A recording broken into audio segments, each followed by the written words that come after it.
What do you kind of see his role being? Because I know some people are already just like, rotation police. So like he's only played 6 minutes. He's played 8 minutes.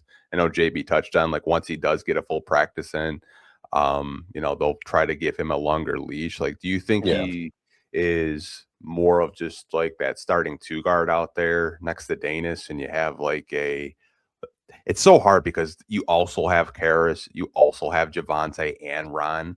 I don't really know like who's going to get their minutes cut.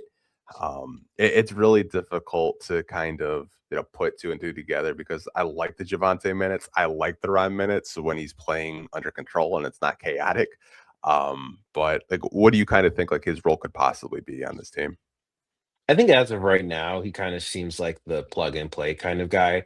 I don't see anybody really like flat out losing a spot in the rotation. I see it more as like a as needed type of basis, which has its pros and cons. But I feel like nights where Detroit's slow to scoring and having a poor shooting night, which it's happened quite a few times where they're shooting 28% from three or something like that at the end of the first half.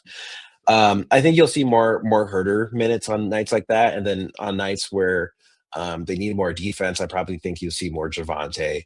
And I think that's really where the kind of split of minutes will go. I don't see Ron's minutes really changing much at all.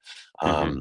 I don't see Karras. Honestly, I see the opposite for Karras. I see his minutes probably increasing, even though a lot of Pistons fans um, don't seem to be the biggest fans of his.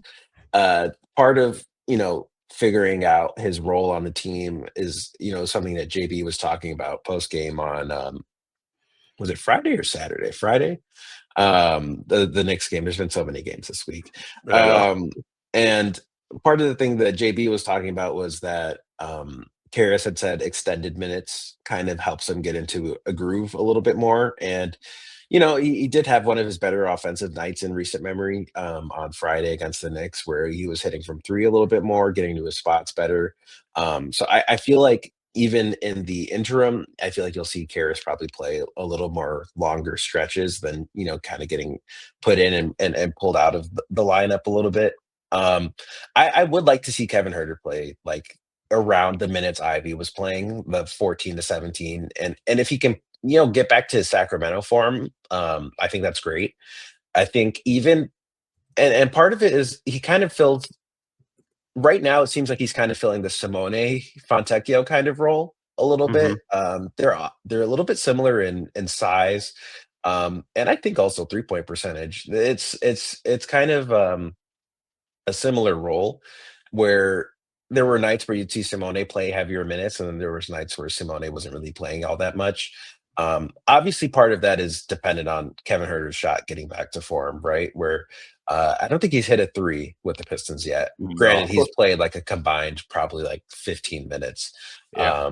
But you know, if his shot can get back to form, that's a big swing factor. But if not, just having the gravity of a shooter helps open up things because a lot of times knowing that somebody can shoot, even if they aren't shooting well this season, forces defenses to respect them a little bit more and close out, and that opens up opportunities for other guys. So I think that'll play a factor in it as well. So yeah, right now I just kind of see Kevin Herter filling that Simone role more than a Tim Hardaway Jr. role, which is kind of what I initially thought was the role he was going to fit, but it seems more like he'll fit the Simone Fontecchio kind of role last year. Yeah, I mean, I know Simone had a foot injury, then he couldn't shoot, and then like to start off the season, the guy was shooting like 50% from three, and then it came back Yeah. down to reality. I remember my timeline like, "Oh, we fleeced you. Duncan sucks." I was like, "Calm down. It'll come back down to reality." It's very early on in the season, but I think I'm with you. I think he will have a rotation with the Pistons. I just think it's really difficult because the second unit, man, like I know they don't really have like a go-to shooter that gets consistent minutes, but like defensively, it's just you love it, but like you have to score some points. You can't rely on just making stops and running in transition, which so I kind of think like Herder, I think he saw it even in the blowout against the Knicks. Like he had a kind of like a two-man game with like Paul Reed where he cut to the basket after he got ran off the 3-point line. And defensively, I've liked what I've seen. I think he's not a traffic cone. He at least tries and uses the size and length to kind of disrupt the passing lanes and stuff like that. So I think he's at least a positive defensively. Maybe he gets a good 10, 15 minutes a game, maybe possibly more if he has a hot game. But I know a lot of Pistons fans were like, dude, he's played like 6 and 8 minutes. Like, what's going on? Like, Ivy's playing 30. It's just like, well, you can't Yeah. really compare. You can't really compare the Bulls, who are, I think they're tanking. Like, are they tanking? I don't know what the Bulls are doing, man. I don't think anybody can give you a definitive answer, including AK. I don't think anybody can give you a definitive answer on what the Bulls' direction is. It's really just go out there, have fun, and see what happens. Pray for the best. I don't know. And they're getting one less second round pick for the Kobe White trade because they weren't honest about his injury.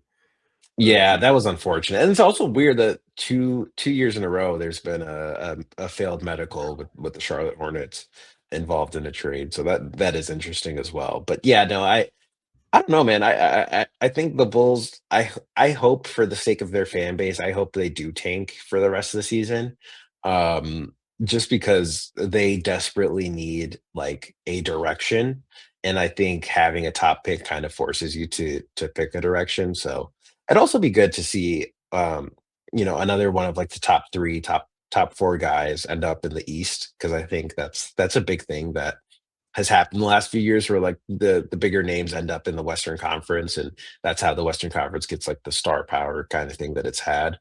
I think that's shifting, and I think the East will actually be stronger than the West next season. That's a whole different conversation, but I do think we can say the Bulls are tanking a little bit at least. Yeah, I mean, why else would you trade for 10 guards? Yeah. Like Or yeah, I mean, yeah, yeah.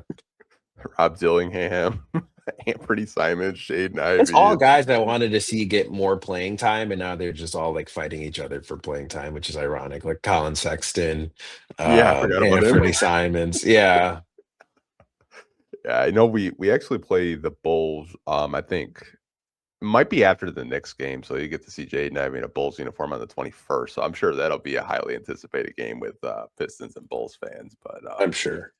should be a good one. I did